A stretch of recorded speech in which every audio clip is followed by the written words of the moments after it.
12 de novembro de 2008, entrevista com Dibal Pivetta, feito pela Janaína e pelo Assad. Dibal, como a gente começa todas as entrevistas, a gente queria saber inicialmente onde você nasceu, quando você nasceu, como era a sua família, quantos irmãos você tem, qual era a formação profissional, política e religiosa da sua família, dos seus pais, e qual foi a sua formação escolar, profissional e religiosa. Bom, eu nasci em Jundiaí, estado de São Paulo, né? Em 1931, 28 de julho de 31, e o cachorro começou a encher o saco. Melhor cortar, né? Melhor. Não sei o que deu, ele está aqui, 7h38. Quer dizer, a minha indicação política, meu pai foi prefeito de Jundiaí, depois foi cassado, que me chamava cassação na época, pela ditadura do Getúlio Vargas. Então, fiquei correndo atrás do cachorro, que ele deu uma corrida para tudo quanto é lado. Então tem uma iniciação política desde essa época, né?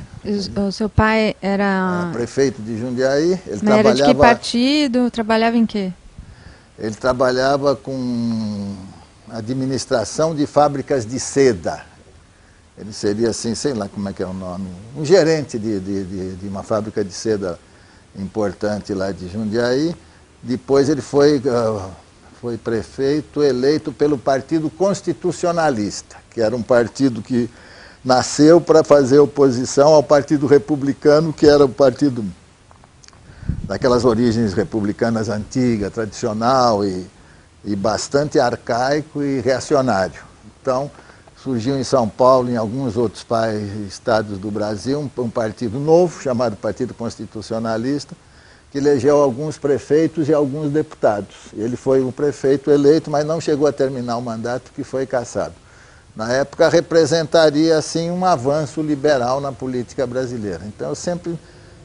Eu tinha na época 6, 7 anos, né? Então lembro bem dessa época da perseguição, né? Dele ter que sair de Jundiaí, não havia essa prisão na época. Depois a ditadura do Getúlio ficou bem mais forte e andou prendendo milhares de pessoas, aí, inclusive Monteiro Lobato, etc. E eu lembro bem que a gente saiu de Jundiaí e fomos morar no Tatuapé, que é um bairro que existe até hoje. E naquela época era um bairro sumamente humilde, né? Eu morava numa travessa da rua Tuiuti, totalmente sem calçamento, sem nada. E lá eu comecei a estudar, inicialmente no Colégio Cristo Rei, que é um colégio do bairro do Tatuapé. Depois estudei no Carmo, fiz uma via crucis aí por tudo quanto é colégio. Liceu Pasteur. Todos públicos? Não, públicos não, acho que fiz colégios particulares não. O Cristo Rei acho que era público, depois o Carmo não, que era de Maristas, acho que é Maristas, sim. Depois o Arquidiocesano, onde eu fiz praticamente o ginásio todo, e o Colégio Bandeirantes. Daí eu entrei na Faculdade de Direito e na Casper Libero ao mesmo tempo.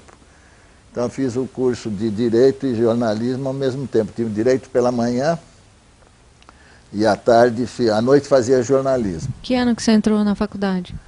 Entrei na faculdade de Direito 52, 53, por aí.